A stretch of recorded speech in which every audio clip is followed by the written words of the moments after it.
हाँ जी, नमस्कार। कैसे हैं आप सभी? स्वागत है आप सभी का HMWB अकेडमी पर। मैं हूं आपका दोस्त हिंदी मीडियम वाला बंदा और हम सीख रहे हैं डेटा स्ट्रक्चर एंड एल्गोरिथम।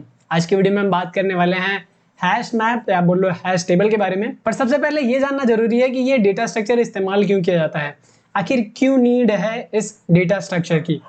तो पहले मैं आपको एक एग्जाम्पल की तरफ लेके चलता हूँ, वहां से आप पहले खुद आंसर करोगे मुझे, then I will explain why. अब यहाँ पे आपके पास दो रोज दिख रही हैं। एक रो ऐसी है जिसमें सारे बॉक्सेस रखे हुए हैं, उनके ऊपर कोई भी लेबल नहीं लगा हुआ है, और दूसरी रो आपको दिख रही है जिसमें लेबल लगा हुआ है। तो अगर हम बात करें कि मुझे कॉफी सर्च करना है, हालांकि जो आइटम नीचे वाली रो में है वही सेम आइटम ऊपर वाली रो में भी है, बट हमें ये नहीं पता है कि कौन से बॉक्स में क्या रखा हुआ है। तो किस में ढूंढना आसान होगा, पहली वाली रो में ढूंढना आसान होगा या दूसरी वाली रो में ढूंढना आसान होगा? तो आप कहेंगे जी हाँ, दूसरी वाली रो में ढूंढना आसान है, क्योंकि उस पर लेबलिंग है। हम डायरेक्टली जो भी सर्च करना है वो देख के हम ढूंढ सकते हैं, डायरेक्टली उसी स्पॉट पे जाएंगे और वो पिक करेंगे। बट अगर हमें नहीं पता है कि कौन सा आइटम किस में रखा है, तो मुझे क्या करना होगा, एक एक करके जाना होगा, सबको खोलना होगा बॉक्स, फिर देखना होगा कि कौन से बॉक्स में क्या रखा है। जब तक हम जो ढूंढ रहे हैं वो ना मिल जाए तब तक हम ढूंढते रहेंगे। तो यही फर्क है हमारा हैश मैप में और नॉर्मल सीक्वेंस में। अगर हम पहली रो में बात करें तो इसमें जो सर्चिंग है वो क्या है, हमारी लीनियर। अगर मुझे कोई एलिमेंट एक्सेस करना है तो मैं फास्टली एक्सेस नहीं कर सकता, क्योंकि मुझे पता ही नहीं है कहाँ पे क्या रखा हुआ है। तो ये जो टाइम लेगा, big O of n time लेगा। बट इस केस में अगर हम बात करें तो ये हमारा कांस्टेंट टाइम लेने वाला है। कांस्टेंट टाइम यानी कि ऑर्डर ऑफ 1। हम डायरेक्टली नाम देखेंगे और उस प्लेस पे जाएंगे, वो बॉक्स उठा के निकाल लेंगे आइटम। तो यहाँ पे हम यही सेम काम करने वाले हैं। अगर हमें एलिमेंट को फास्ट एक्सेस करना है तो हमें हैश मैप की जरूरत पड़ती है। अब अगर हमारे पास हैश मैप है तो फिर हम एरे का इस्तेमाल क्यों करते हैं, लिस्ट का इस्तेमाल क्यों करते हैं? अब देखिए, इन दोनों में डिफरेंसेस भी हैं। अगर हम हैश मैप की बात करें तो हैश मैप ज्यादा मेमोरी कंज्यूम करता है। एक स्ट्रक्चर देख लेते हैं कि हैश मैप क्या है और एरे क्या है। हैश मैप की बात करें तो ये जो डेटा स्टोर करता है ये की वैल्यू पेयर में स्टोर करता है। ठीक है, आपको यहाँ पे की देना होगा। अगर की बात करें तो यहाँ पे सुगर है। ठीक है, सुगर में कोई वैल्यू डाल दो आप कि ये सुगर से हम सर्च करेंगे तो ये वाला बॉक्स आएगा। ठीक है, और टी अगर हम की देते हैं तो ये वाला बॉक्स आएगा, एंड अगर हम स्पाइस वाला देते हैं की तो ये वाला बॉक्स आएगा। तो कुछ इसी तरीके से हमें समझना है कि कैसे चीजें काम करती हैं। तो हैश मैप में हम दो चीजें स्टोर करेंगे, एक तो लेबल स्टोर करते हैं जिनको हम की बोलते हैं, और दूसरी उसकी वैल्यू। अगर हम लेबल को एक्सेस करने की कोशिश करें तो क्या वैल्यू मिलने वाली है। तो ये हमारा काम इस तरीके से करता है, जिसकी वजह से मेमोरी ज्यादा कंज्यूम करता है। आपको की भी स्टोर कराना पड़ेगा, वैल्यू भी स्टोर कराना पड़ेगा। बट अगर आपके पास नॉर्मल एरे है तो सिर्फ और सिर्फ वैल्यू स्टोर कराना है, की स्टोर कराने की जरूरत नहीं है। तो इसकी वजह से हम क्या करते हैं, हैश मैप हर जगह इस्तेमाल नहीं करते हैं। अब हैश मैप का इस्तेमाल हम अपनी प्रॉब्लम को सॉल्व करने के लिए इस्तेमाल करेंगे। कैसे करेंगे ये हम आगे चल के देखेंगे। एरे में अगर हम कोई भी एलिमेंट एक्सेस करने की कोशिश करें तो हमें देना होता है एरे का नेम, और यहाँ पे देना होता है इंडेक्स। ठीक है, आपको यहाँ पे इंडेक्स देना होता है जिसकी मदद से आप एक्सेस कर पाओगे। हैश मैप में क्या देना होता है, हैश मैप में आपको हैश मैप जो भी बनाया उसका नाम देना है, और यहाँ पे आपको देना होगा की। देखिए, ये नॉर्मल तरीका एक्सेस करने का। की एज ए इंडेक्स काम करेगा हैश मैप में। यहाँ पे हैश मैप काम कैसे करेगा, तो हमारे पास एक फंक्शन है जिसको हम बोलते हैं हैश फंक्शन। जब भी कोई भी आप की वैल्यू पेयर स्टोर कराओगे तो यहाँ पे आप की पास करोगे इस हैश फंक्शन में, तो क्या करेगा, ये एक हैश कोड जनरेट करके देता है जिसको हम बोलते हैं इंडेक्स। तो अगर हम एरे की बात करें तो एरे में क्या होता है, नॉर्मली इंडेक्स 0 से स्टार्ट होता है, आगे तक जाता है। पहला एलिमेंट अगर 0 इंडेक्स पे है, दूसरा 1 इंडेक्स पे होगा, तीसरा सेकंड इंडेक्स पे होगा, इस तरीके से आगे बढ़ता है। बट अगर आप हैश मैप का इस्तेमाल कर रहे हो या हैश टेबल का इस्तेमाल कर रहे हो तो यहाँ पे इंडेक्सिंग इस तरीके से काम नहीं करती है। इंडेक्सिंग काम करती है इस हैश फंक्शन की मदद से। तो यहाँ पे आप कोई की दोगे, जो भी की आपको स्टोर करानी है वो उसको कन्वर्ट करेगा हैश कोड में, और यही हैश कोड क्या होता है, हमारा इंडेक्स होता है। अब ये इंडेक्स ऐसा नहीं है कि 0 है, अगला वाला 1 आएगा, अगला वाला 2 आएगा, नहीं, ये कोई भी रैंडम नंबर आएगा जो कि मेमोरी में एग्जिस्ट करता हो। तो अगर हम मेमोरी की बात करें तो मेमोरी को कुछ इस तरीके से कंसिडर करते हैं। यहाँ पे कुछ स्टोरेज यूनिट है, तो हर एक का एक एड्रेस है। ठीक है, जिसको हम बोलते हैं इंडेक्स। वही क्या करता है, ये इंडेक्स जनरेट करता है हैश फंक्शन, और वहां पे जाके ये वैल्यू असाइन होती है। लेट्स से कोई की हमने यहाँ पे ली और की का हमने हैश कोड जनरेट किया, तो लेट्स से 272 आया। हालांकि हैश कोड इतना छोटा नहीं होता, बट ऑप्टिमाइज करके इसे इतना छोटा बनाया गया है। तो ये इस मेमोरी में जाके वैल्यू को स्टोर करेंगे। तो अगर हम की एक्सेस करने की कोशिश करते हैं तो क्या करेगा, हैश फंक्शन से हैश कोड जनरेट करेगा जो कि इस पे आएगा और इस मेमोरी एड्रेस पे वैल्यू क्या है वो रिटर्न कर देगा। तो जिसकी वजह से ये जो एक्सेसिंग है ये कांस्टेंट टाइम में हो जाता है। अगर मुझे कोई एलिमेंट एक्सेस करना है, एरे में बात करें तो हमें इंडेक्स देना होता है। अगर इंडेक्स नहीं पता तो वैल्यू से सर्च करेंगे। यहाँ पे क्या है, की पता है, हमें की डायरेक्टली देंगे और उस की मदद से हैश कोड बनेगा। हैश कोड पे वैल्यू है, वैल्यू उठा के दे देगा, जिसकी वजह से ये कांस्टेंट टाइम में एक्सेसिंग होती है इसकी। अगर मुझे कोई वैल्यू अपडेट करनी है तो सिंपल सा अपडेट भी इसी में काम करता है। हाँ, यहाँ पे एक लिमिटेशन है। लेट्स से यहाँ पे एरे में कोई नंबर स्टोर करना है 2 2 2 2 2, तो आप मल्टीपल टाइम कर सकते हो। बट यहाँ पे अगर कोई की स्टोर करनी है आपको 2, ठीक है, तो एक बार ये की एग्जिस्ट हो गया तो आप दूसरी बारी में इसको ऐड नहीं कर सकते। यानी कि हर एक की के लिए कोई हैश कोड बनेगा, लेट्स से 172E5EF2, ठीक है, ये हमारा हैश कोड जनरेट हो गया। अब ये 2 के लिए सेम रहेगा। अगली बार अगर आप हैश फंक्शन 2 के लिए अप्लाई करते हो तो भी यही सेम आएगा। ऐसा नहीं है कि एक बार ही हैश फंक्शन अप्लाई करोगे तो अगली बार बदल जाएगा, नहीं, जितनी बार आप सेम की पे हैश फंक्शन अप्लाई करोगे वो सेम हैश कोड जनरेट करके देगा। इसीलिए बोलते हैं ये कंसिस्टेंट है। आप स्टोर करने के लिए भी कर सकते हो, एक्सेस करने के लिए भी कर सकते हो, अपडेट करने के लिए भी कर सकते हो, क्योंकि ये हैश कोड चेंज नहीं होगा एक पर्टिकुलर की के लिए।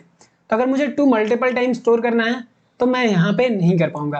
हालांकि आज के टाइम पे उसके लिए टेक्निक हो गई है हमारे पास, बट फिर भी हम अगर ऐसी कंडीशन आती है जहां पे मल्टीपल टाइम स्टोर करना है तो वहां पे अभी भी हम एरे को प्रेफरेंस देंगे, हम हैश मैप को प्रेफरेंस नहीं देंगे।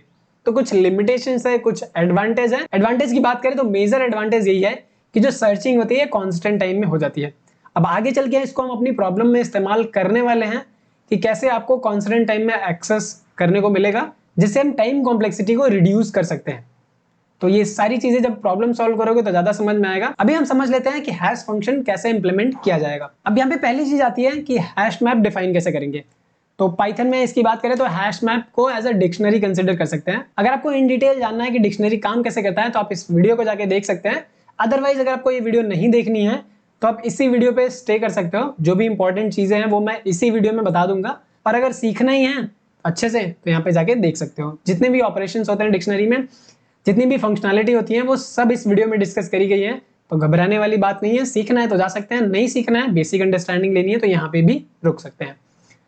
तो चलिए हैश मैप की शुरुआत करते हैं। तो इसे डिफाइन कैसे करते हैं, ठीक है। तो यहाँ पे हम लेट से हैश मैप एक वेरिएबल नेम है। ये हैश मैप कोई कीवर्ड नहीं है, ये सिर्फ और सिर्फ एक वेरिएबल है। तो अगर आपको खाली हैश मैप डिफाइन करना है तो इस तरीके से कर सकते हो, ठीक है, पहला तरीका है।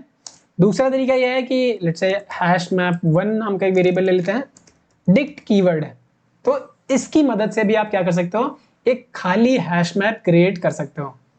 तो 2 तरीके हैं, ज्यादातर हम पहला वाला यूज करते हैं। करली ब्रेसेस यूज करोगे तो इसका मतलब है वो बाय डिफॉल्ट डिक्शनरी ही बनाता है। अब ये सारे कॉन्सेप्ट मैं पाइथन में बता रहा हूँ। अगर आप किसी दूसरी लैंग्वेज को प्रेफरेंस दे रहे हो तो आप उनके लिए देख सकते हो कि हैश मैप कैसे काम करता है। तो ये 2 तरीके हैं। तो मैं यहाँ पे क्या करने वाला हूँ, एक तरीका कमेंट कर दे रहा हूँ। अब मुझे यहाँ पे अपना पर्सनल इन्फॉर्मेशन स्टोर कराना है तो वो कैसे करा सकता हूँ, की वैल्यू पेयर है। तो अगर मैं नेम एज अ की देता हूँ तो मेरा जो एक्चुअल नेम होगा वो एज अ वैल्यू काम करेगा। तो अगर मुझे इस तरीके का कोई भी डेटा स्टोर कराना है मैं तब भी हैश मैप का इस्तेमाल कर सकता हूँ, या फिर मुझे इन फ्यूचर कुछ चीजें एक्सेस करने की जरूरत है, ठीक है, कांस्टेंट टाइम में, तो भी मैं इस्तेमाल कर सकता हूँ।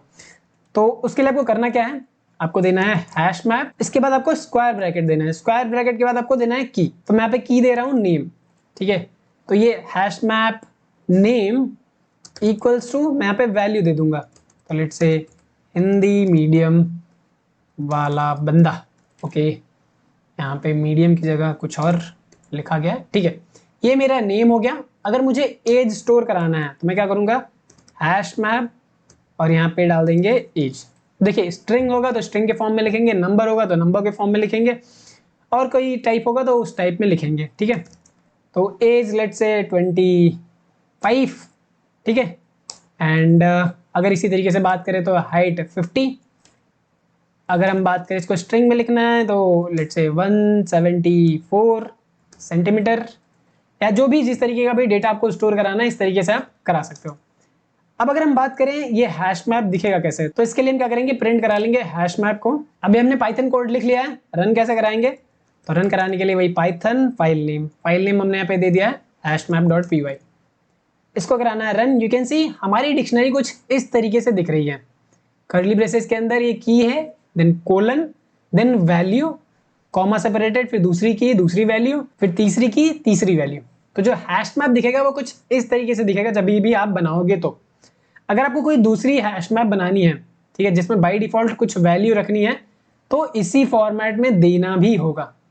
ठीक है, अगर हम बात करें इसको, अगर हम इसको कॉपी कर लें और यहाँ पे जो सारी चीज़ें लिखी है हम इसको हटा देते हैं और हम यहाँ पे एक हैश मैप नाम का वेरिएबल ले लेते हैं और इस तरीके से भी हम क्या कर सकते हैं, अपनी डिक्शनरी डिफाइन कर सकते हैं या हैश मैप डिफाइन कर सकते हैं। आप इसे सिंगल लाइन में भी रख सकते हो, मल्टी लाइन में लिखना है तो कुछ इस तरीके से, ताकि आपको पता चले क्लियरली कि क्या की है क्या वैल्यू है, क्या की है क्या वैल्यू है। तो इस तरीके से अगर आपको प्री डिफाइंड कोई वैल्यूज अगर रखनी है हैश मैप में तो इस तरीके से रख सकते हो। इंसर्ट कराना है तो इंसर्ट कराने का तरीका वही सेम है। हैश मैप आपको स्क्वायर ब्रैकेट में की देना है, देन वैल्यू। अगर वो की एग्जिस्ट कर रहा होगा तो क्या करेगा, वैल्यूज को अपडेट कर देगा, और अगर की एग्जिस्ट नहीं कर रहा होगा तो नई की क्रिएट कर देगा। अब यहाँ पे समझते हैं कि एक्सेसिंग कैसे करेंगे। तो यहाँ पे हमने क्या किया था, क्रिएट करना तो सीख लिया। अब मुझे एक्सेस करना है कि इस हैश मैप में कोई चीज है या नहीं है। ठीक है, अगर मुझे सर्च करना है कि ये की जो एज है, ये वाली की इस हैश मैप में प्रेजेंट है या नहीं है, तो वो कैसे करेंगे, तो यहाँ पे हम डायरेक्टली सर्च कर सकते हैं इफ दिस की इन हैश मैप। तो ये हमारा इन ऑपरेटर है जो ये बताएगा कि ये वाली की इस हैश मैप में है या नहीं है। ये वैल्यू के साथ काम नहीं करेगा, ये की के साथ काम करने वाला है सिर्फ। तो यहाँ पे अगर मैं करता हूँ if name in hash map, तो ये चेक करेगा कि इस हैश मैप में नेम नाम की है या नहीं। अगर है तो ट्रू होगा, नहीं है तो फॉल्स आएगा। तो यहाँ पे हम प्रिंट करा के देख लेते हैं, प्रिंट में डाल देते हैं प्रेजेंट। ठीक है, और इसको रन कराने का ट्राई करते हैं अगेन। तो यहाँ पे देख सकते हैं आउटपुट में आ रहा है प्रेजेंट, क्योंकि ये की प्रेजेंट है। अगर हम यहाँ पे प्रिंट कराने का कोशिश करें कॉन्टैक्ट, तो ये वाली की है ही नहीं। ठीक है, तो यहाँ पे क्या आएगा, कोई भी आउटपुट नहीं आएगा, क्योंकि एल्स वाले ब्लॉक के लिए हमने कुछ लिखा ही नहीं है। तो ये तरीका है की चेक करने का कि की प्रेजेंट है या नहीं है। इसका एक दूसरा तरीका भी है। ठीक है, दूसरा तरीका क्या है, hash map dot get method करके है। अब मैं कह रहा हूं कि इस हैश मैप से आप गेट करो और यहाँ पे आपको देना होगा की। ठीक है, तो यहाँ पे नेम गेट करो, अगर नेम प्रेजेंट नहीं है तो -1। तो यहाँ पे हम इसको लेट्स से डेटा करके कर लेते हैं। तो ये गेट मेथड क्या करेगा, इस नेम को सर्च करेगा इसमें प्रेजेंट है या नहीं है। अगर प्रेजेंट है तो उसकी वैल्यू रिटर्न करो, और अगर प्रेजेंट नहीं है तो क्या रिटर्न करो, ये दूसरी वैल्यू -1। तो ये बहुत ज़्यादा इस्तेमाल होता है। अगर आप फ्रीक्वेंसी काउंट करने के लिए जाओगे तो वहाँ पे हम क्या करते हैं, पहले तो चेक करते हैं कि अगर वो है वो रिटर्न करो, अगर नहीं है तो 0 रिटर्न करो। तो ये फ्रीक्वेंसी काउंट करने के लिए आएगा इस्तेमाल में। प्रिंट हम कर लेते हैं डेटा। ठीक है, थोड़ी ज़्यादा क्लैरिटी मिलेगी। इसको कर लेते हैं clear and run again. You can सी यहाँ पे हिंदी मीडियम वाला बंदा हमें मिल रहा है। बट अगर हम यहीं पे करते हैं कॉन्टैक्ट, क्योंकि कॉन्टैक्ट नाम की कोई भी की प्रेजेंट नहीं है, और देन अगर हम फाइल को रन कराते हैं तो you can see we are getting -1। तो अगर प्रेजेंट है तो वैल्यू रिटर्न करो, प्रेजेंट नहीं है तो जो दूसरी वैल्यू हमने दी है वो रिटर्न करो। तो ये कुछ इस तरीके से काम करता है अगर आप एलिमेंट को एक्सेस करना चाहते हो तो। ये तरीका इसलिए फायदेमंद है क्योंकि इसमें कोई एरर नहीं आता। अगर हम नॉर्मली इसको ऐसा एक्सेस करें, data equals to hash map, यहाँ पे जैसे हम वैल्यूज को अपडेट कर रहे थे या क्रिएट कर रहे थे वैसे ही हम एक्सेस भी कर सकते हैं। तो यहाँ पे हम अगर नेम करते हैं and if we try to run it तो हमें नेम मिल जाएगा। बट अगर हम यहाँ पे कोई ऐसी की देते हैं जो प्रेजेंट नहीं है तो यहाँ पे देखना ये एरर आएगा। क्या एरर आ रहा है, की एरर, की वाली की प्रेजेंट नहीं है जिसको आप एक्सेस करने की कोशिश कर रहे हो। तो यार जब भी कोई की के थ्रू एक्सेस करने की कोशिश करोगे इस तरीके से तो आपको ध्यान रखना है कि वो की पहले प्रेजेंट होनी चाहिए। तो इफ कंडीशन लगा सकते हो आप, देन इस तरीके से एक्सेस कर सकते हो, या फिर गेट मेथड का इस्तेमाल कर सकते हो, वहां से कोई भी एरर नहीं आता।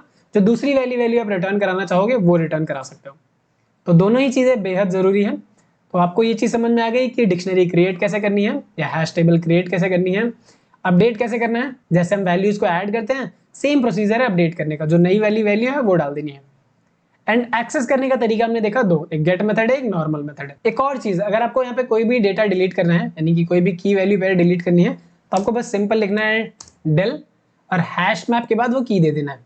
ठीक है, अगर प्रेजेंट है तो यहाँ पे अगर मैं यहाँ पे देने की कोशिश कर रहा हूँ, लेट्स से कॉन्टैक्ट ही दे रहा हूँ अभी, तो कॉन्टैक्ट की हमारे पास प्रेजेंट नहीं है। तो अगर मैं यहाँ पे रन कराता हूँ, यू कैन सी यहाँ पे की एरर फिर भी आएगा। तो डिलीट कराने से पहले भी आपको चेक करना होगा कि ये प्रेजेंट है या नहीं है। अगर प्रेजेंट है तो ही डिलीट होगा, प्रेजेंट नहीं है तो नहीं डिलीट होगा। तो यहाँ पे जैसे मुझे हाइट डिलीट करनी है, if I delete height and then print, okay, print hash map. Height delete करने के बाद हम क्या कर रहे हैं, हैश मैप चेक करने की कोशिश कर रहे हैं क्या डेटा आ रहा है। अब देखिए हाइट डिलीट हो जाएगी तो बचेगा क्या, नेम और एज। तो you can C height delete हो गया। तो इस तरीके से आप डिलीट कर सकते हो। एक्सेस देख लिया, इंसर्शन देख लिया, अपडेशन देख लिया। तो नेक्स्ट वीडियो में हम बात करेंगे इस हैश मैप का इस्तेमाल कौन कौन सी प्रॉब्लम में किया जा सकता है। ऐसे डिफरेंट वैरायटीज की प्रॉब्लम है। आप एक दो प्रॉब्लम्स अगर सॉल्व करते हो तो एक दो प्रॉब्लम्स में आपको समझ में आ जाएगा कि यहाँ पे हमें हैश मैप इस्तेमाल करने की जरूरत है। तो जहां पे भी सर्चिंग करनी होगी जो ज़्यादा टाइम ना ले, तो वहां पे हम हैश मैप का इस्तेमाल करेंगे और यही प्रोसीजर हम आगे फॉलो करते रहेंगे। तो इस वीडियो के लिए इतना ही। उम्मीद है ये वीडियो पसंद आई होगी। वीडियो को लाइक करना ना भूले, नीचे कमेंट कर देंगे तो बहुत बढ़िया होगा। मिलते हैं नेक्स्ट वीडियो में, तब तक के लिए कीप लर्निंग। नमस्कार।